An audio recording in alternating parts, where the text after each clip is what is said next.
So my question is, when the Higgs particle, or you might say if, is found, how do you imagine it will affect our lives in the future? Yeah, I don't know how well.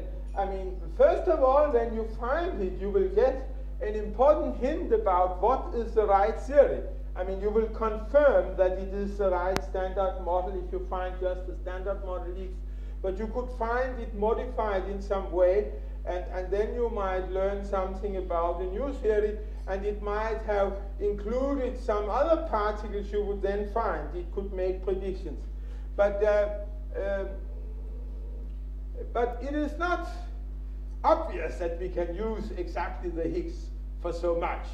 It's not obvious what we can use these things for. But I think one thing you could imagine to use for, that is that if you get knowledge about what other particles would be there, or perhaps that there will be no others in praxis, then you know you cannot do it. Then you could imagine some particles which could penetrate, for instance, through the Earth some distance and be caught there, so you could use them for investigation. Like you are using X-rays for investigation of human bodies, finding cancer and things like that. Maybe if you would investigate the Earth and finding oil and things like that, then you might want some particles of a different range of penetration, and that could be one useful thing. And in a way, one has already used some of the particle physics particles, namely the muon, to investigate if there are some small holes inside the pyramids in Egypt.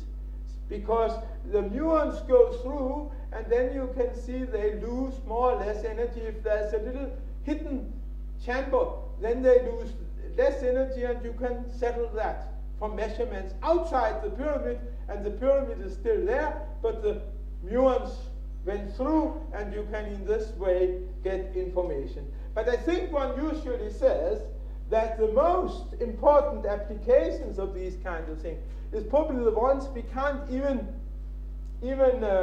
propose in the beginning, because we have not thought of them. We are being driven to think about them by the results of, for instance, the special properties of the Higgs and so on.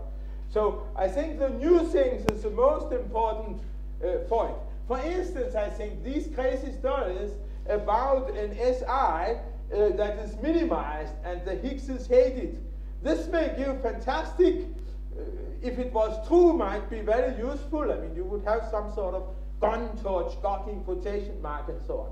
It would be a rather remarkable story. So it might be very useful. So perhaps it would be so embarrassing useful that you should be better happy if it is not true. What seems more and more to be the case, because LHC is working better and better.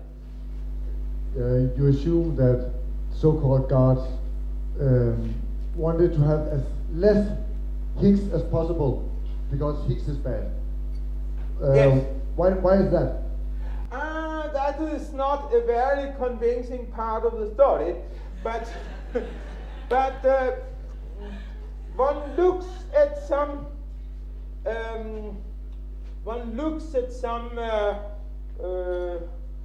formulas for an action, and this can look a little bit complicated, and I would have to tell you the notation and so on.